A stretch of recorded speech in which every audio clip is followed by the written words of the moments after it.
Hello दोस्तों, आपका स्वागत है आपका अपना चैनल ब्राइट एजुकेशन में। आज हम एक न्यू अभ्यास पढ़ने वाले हैं।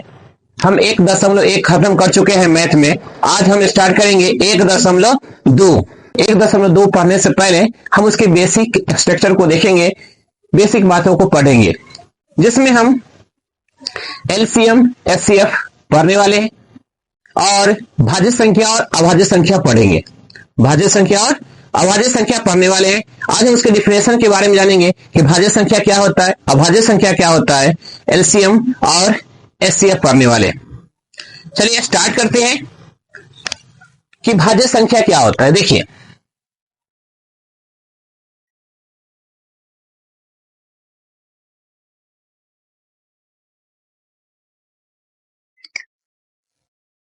भाज्य संख्या, भाज्य संख्या किसे कहते हैं? तो वे सभी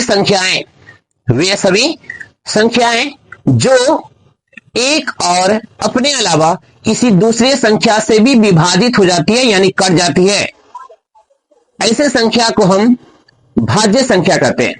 क्या बोले एक बार? वे सभी संख्याएं जो एक और अपने अलावा किसी दूसरी संख्या से भी विभाजित हो जाती है, ऐसी संख्या को भाज्य संख्या कहते हैं। चलिए इसको लिख लेते हैं। वे सभी संख्याएं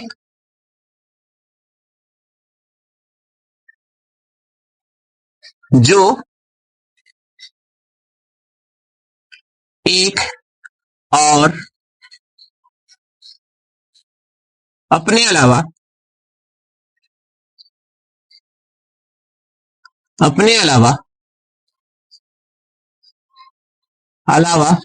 किसी दूसरी संख्या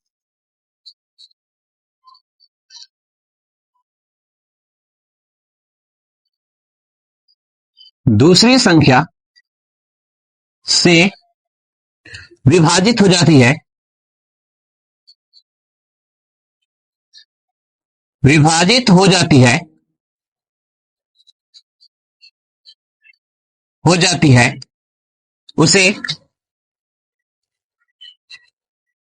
उसे भाज्य संख्या कहते हैं। भाज्य संख्या कहते हैं।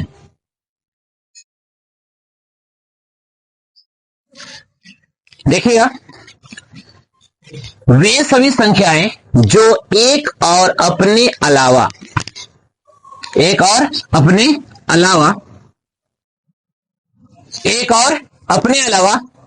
किसी दूसरी संख्या से विभाजित हो जाती है, उसे भाज्य संख्या कहते हैं। अब एक और अपने अलावा क्या है, चलिए इसको देखते हैं। जैसे देखिए, अगर हम बात करें दो को कौन कौन काट सकते हैं? एक तो दुनिया का सारा संख्या कट जाता है। दो को एक काट देगा, दो को स्वयं दो भी काट सकता है। क्या ऐसी कोई संख्या है जो दो को काट सके? ऐसी कोई संख्या न है जो दो को काट सके, इसलिए यह भाज्य संख्या नहीं होगा। दो भाज्य संख्या नहीं होगा। अब चेक कीजिए तीन को। देखिए, इसको एक से कट जाएगा और तीन स्वयं यानी अपने को काटेगा। इसके अलावा कोई ऐसी संख्या है जो इस तीन को काट सके? तो ऐसे कोई संख्या ना है जो एक और अपने अलावा, अपने मतलब तीन स्वयं तीन से कटेगा, बाकी कोई भी संख्या से नहीं कटने वाला है, इसलिए यह एक भाज्य संख्या नहीं है। अब देखते हैं चार को देखिए, यह एक से कट जाएगा और चार से स्वयं कटेगा। क्या एक और चार के अलावा कोई ऐसी संख्या है जो एक और चार के अलावा कोई ऐसी संख्या है जो चार को काट सके? तो है। वो कौन है? दो ऐसी संख्या है जो चार को काट सकता है, यानी एक और अपने अलावा दूसरी संख्या से भी क्या होती है? विभाजित होती है। तो ऐसी संख्या को कौन सी संख्या कहते हैं? भाज्य संख्या कहते हैं। यानी कि स्टार्ट भाज्य संख्या कहां से होगा? चार से, यानी सबसे छोटी भाज्य संख्या कौन है? तो क्या हो गया? चार। सीधा बोर्ड में एग्जाम में पूछ लेता है, बोर्ड एग्जाम में, कि बताइए सबसे छोटी भाज्य संख्या कौन है? तो क्या बोलिएगा? 4। 4 सबसे छोटी भाज्य संख्या है। अब देखिए 5 की अगर बात करें तो क्या 5 1 से कट जाएगा, उसके बाद 5 स्वयं से कट जाएगा, अपने से कट जाएगा। 1 और 5 के अलावा कोई ऐसी संख्या है जो 5 को काट सके? तो ऐसी कोई संख्या ना है जो इस 5 को काट सके, इसलिए 5 भी भाज्य संख्या नहीं है। अगर हम 6 को देखें तो 1 से कटेगा और 6 से कटेगा। इसके अलावा एक और संख्या है जिसका नाम क्या है? 3। 3 भी 6 को काट देगा, तो 3 क्या है? 6 क्या हो गया? भाज्य संख्या। देखिए 1 से भी कट रहा है, स्वयं से भी कट रहा है। इसके अलावा, ये दोनों के अलावा एक तीसरी संख्या है जिसका नाम क्या है? 3 है, जो किसको काट सकता है? 6 को काट सकता है। इसलिए इसमें तीसरा संख्या एंट्री मार दिया, इसलिए यह क्या हो गया? 6 भाज्य संख्या हो गया, न कि अभाज्य संख्या। ठीक है। अब देखिए 9 को देखते हैं, तो 9 को देखिए 1 भी काट देगा और 9 से तो स्वयं कट भी करेगा। इसके अलावा कोई ऐसी संख्या है जिससे 9 को काट सके? तो बिल्कुल है, उसका नाम क्या है? 3। 3 से क्या कर देगा? 9 भी कट जाएगा, इसलिए 3 क्या हो गया? भाज्य संख्या हो गया। सॉरी, 9 भी क्या हो गया? भाज्य संख्या। 9 क्या हो गया? भाज्य संख्या हो गया। तो भाज्य संख्या समझ में आ गया कि कौन कौन हो सकते हैं। चलिए एग्जाम्पल लिख लेते हैं।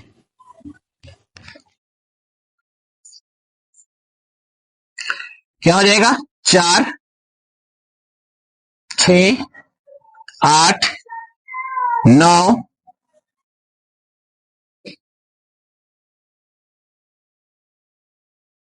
12, सॉरी 10, 12, 14, 15, इसी तरीके से जाते रहेगा। इस सब के सब क्या हो जाएगा? भाज्य संख्या। 4, 8, 6, 8, 9, 10, 12, 14, 15, 20, 25, ये सब क्या हो गया? ये सब क्या हो जाएगा? भाज्य संख्या हो जाएगा। ठीक है, तो भाज्य संख्या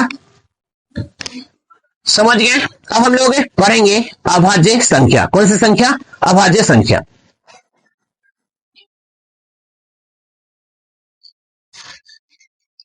अभाज्य संख्या।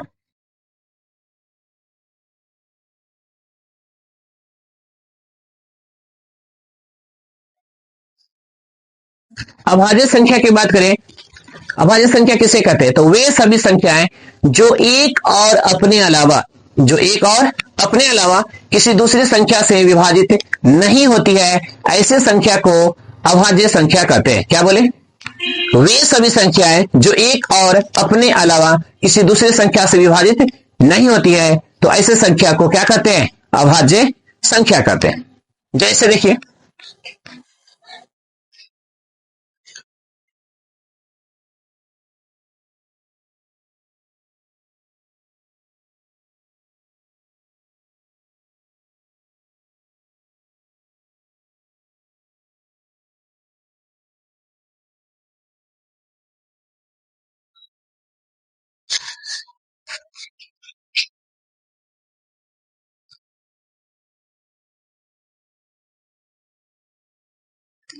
देखिए लिख दिए, वे सभी संख्याएं जो एक और अपने अलावा किसी दूसरी संख्या से विभाजित नहीं होती है, उसे अभाज्य संख्या कहते हैं।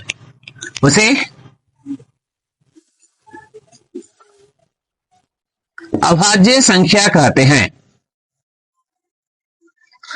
संख्या कहते हैं वे सभी संख्याएं जो एक और अपने अलावा किसी दूसरी संख्या से विभाजित नहीं होती है, ऐसे संख्या को अभाज्य संख्या कहते हैं। जैसे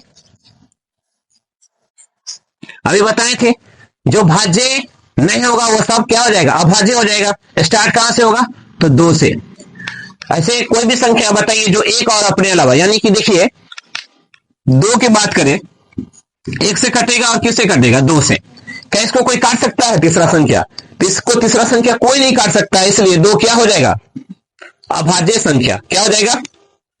तो पूछता है एग्जाम में कि बताइए सबसे छोटी अभाज्य संख्या कौन है? तो क्या होगा? 2। सबसे छोटी अभाज्य संख्या कौन होगा? 2। ये भी सीधा सीधा बोर्ड के एग्जाम में पूछ लिया जाता है कि सबसे छोटी अभाज्य संख्या कौन है? तो क्या हो जाएगा? 2। ठीक है, अब आइए लिख लेते हैं 2,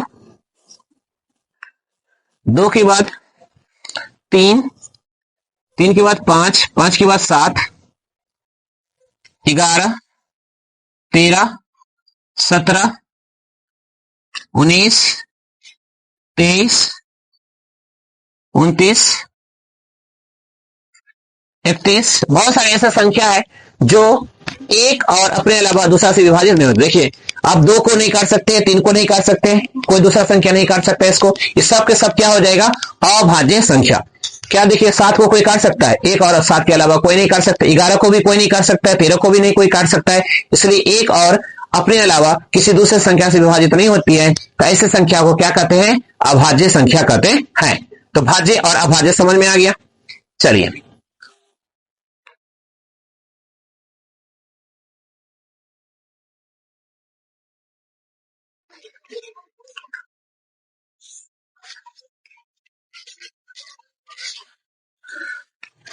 चलिए कुछ नोट लिख लेते हैं कि सबसे छोटी भाज्य संख्या, सबसे छोटी अभाज्य संख्या क्या होता है।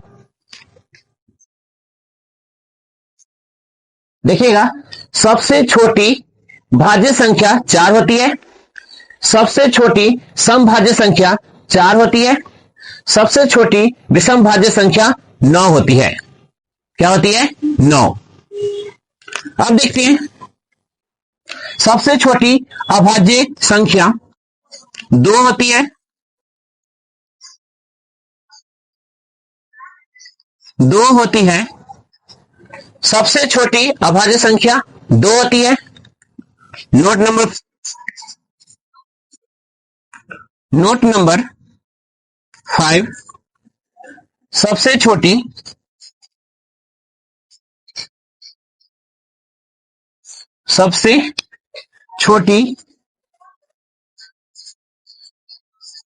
छोटी सम अभाज्य संख्या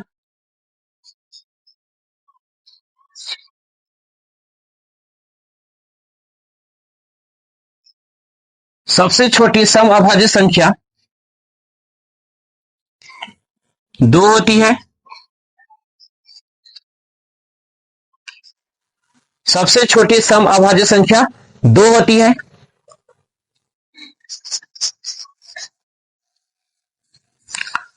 अब आते हैं सबसे छोटी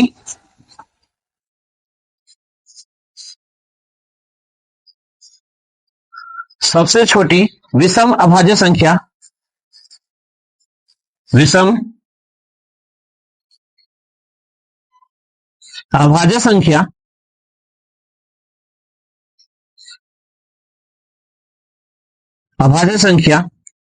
3 होती है।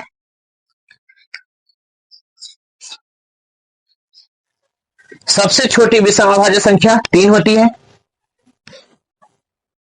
नोट नंबर 7, एक न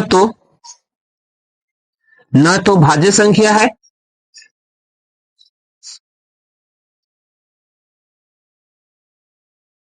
भाज्य संख्या है, और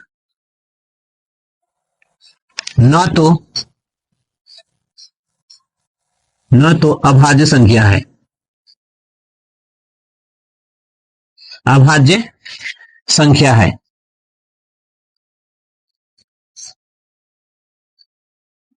एक न तो भाज्य संख्या और न तो अभाज्य संख्या है, तो एक प्रकार की विषम संख्या है, लेकिन न तो भाज्य संख्या और ना ही अभाज्य संख्या है। एक न तो भाज्य संख्या और ना ही अभाज्य संख्या है, एक विषम संख्या है। ये हो गया आपका 7 नोट्स हो गया। चलिए अब हम आगे बढ़ते हैं।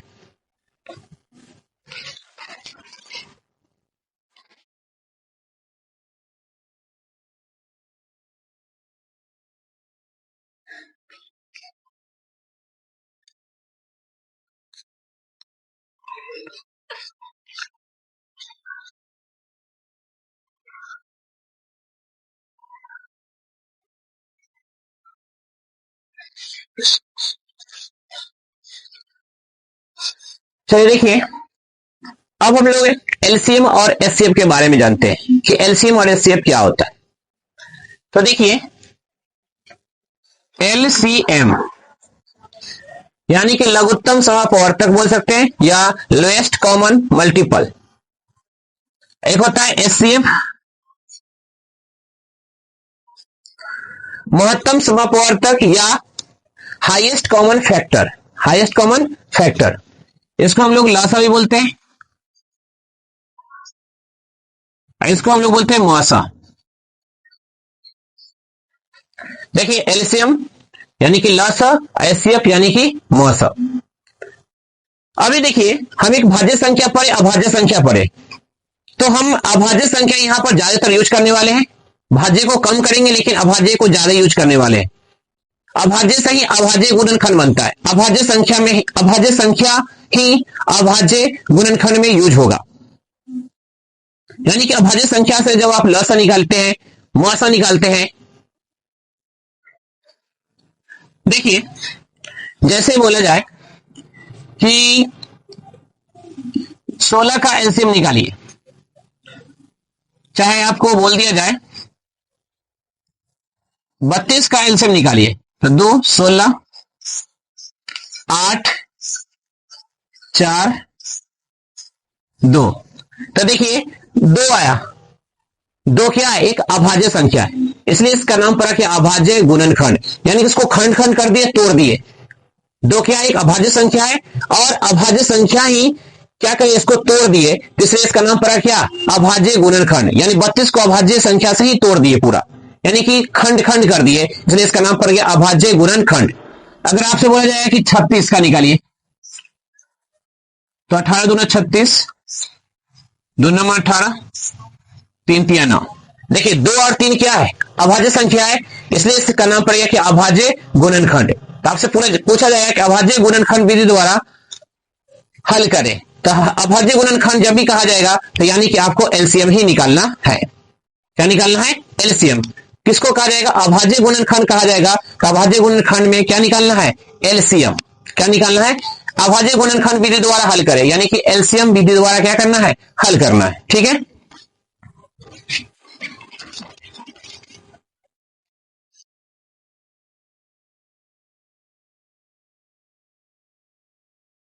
चलिए आज हम यही समाप्त करते हैं।